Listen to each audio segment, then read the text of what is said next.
ఉపచారం. శ్రీరంగపట్నంలో కోదండపాణి గొప్ప వ్యాపారస్తుడు. రాత్రి అయ్యాక కొట్టి మూసివేసి ఇంటికి వచ్చి డబ్బంతా చాప మీద కుమ్మరించి లెక్క చూసి మూటలు కట్టి భద్రపరచడం కోదండపాణి అలవాటు. ఎప్పటిలాగే ఒకనాటి రాత్రి బాగా పొద్దుపోయాక కోదండపాణి చాప పరుచుకొని డబ్బు లెక్క కడుతున్న సమయంలో ఎవరో తలుపు తట్టడం వినిపించింది. పరిచి ఉన్న రొక్కం మీద రుమాలు కప్పి కోదండపాణి వెళ్ళి తలుపు తీశాడు. అక్కడ గురవయ్య కనిపించాడు. గురవయ్య కోదండపానికి దూరపు బంధువు. కోదండపాని వద్ద చాలా చనువు గల పెద్ద మనిషి. అందువల్ల ఆయన సరాసరి కోదండపాని డబ్బు లెక్కిస్తున్న గదిలోకి వచ్చి కూర్చున్నాడు.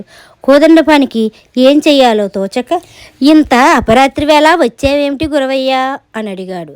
గురవయ్య, ముఖ్యమైన పడిబడే వచ్చాను బావా. ఉన్నట్టుండి ఓ 25 రూపాయలు కావలసి వచ్చింది కాబట్టి నిన్ను వెతుక్కుంటూ వచ్చాను అన్నాడు. కోదండపాని కొంతసేపు మౌనంగా ఆలోచించి, గురవయ్య, నీకు తెలియనిదేముంది చెప్పు. వ్యాపారం సరిగ్గా జరగడం లేదు. అందరూ అప్పులకే సరుకులు అడుగుతున్నారు. ఈరోజు 5 రూపాయల బేరం కూడా జరగలేదంటే చూడు అన్నాడు. మిమ్మల్నే కొండలా నమ్ముకొని వచ్చాను. మీ దగ్గర లేకపోతే మరెక్కడైనా వడ్డీకైనా ఇప్పించండి. ఎంత వడ్డీ అయినా పర్వాలేదు. నా అవసరం అలాంటిది బావా అన్నాడు గురవయ్య. కోదండపాని ఏం చెబుదామని ఆలోచిస్తుండగా కిటికీ గుండా గట్టిగా వీచిన గాలికి పక్కనున్న దీపం కాస్త ఆరిపోయింది. చిమ్మ చీకటి కమ్ముకున్నది. మరుక్షణమే కోదండపాని గురవయ్య 2 చేతులు గట్టిగా పట్టుకొని, గురవయ్య, మరేమీ అనుకోవద్దు. నీ అంతటి వాడు ఎంతో అవసరం కొద్దీ ఈ రాత్రివేళ వచ్చి డబ్బు అడిగితే ఇవ్వలేకపోతున్నాను కదా అని నాకెంతో బాధగా ఉన్నది అని ఎక్కడి లేని ఆప్యాయతను సానుభూతిని కనబర్చసాగాడు. సరే బావా, నీ దగ్గర ఉంటే కదా ఇవ్వడానికి. నువ్వు బాధపడవద్దు. మరి ఎక్కడైనా ప్రయత్నించి చూస్తాను. ఇక నేను వెళ్ళి వస్తాను అంటూ బయలుదేరబోయాడు గురవయ్య. అయినా కోదండపాని పెట్టిన చేతులు ఇడవకుండా, గురవయ్య, రాక వచ్చావు, ఉండు, భోజనం చేసి వెళ్ళవచ్చు అని బలవంతం పెట్టసాగాడు.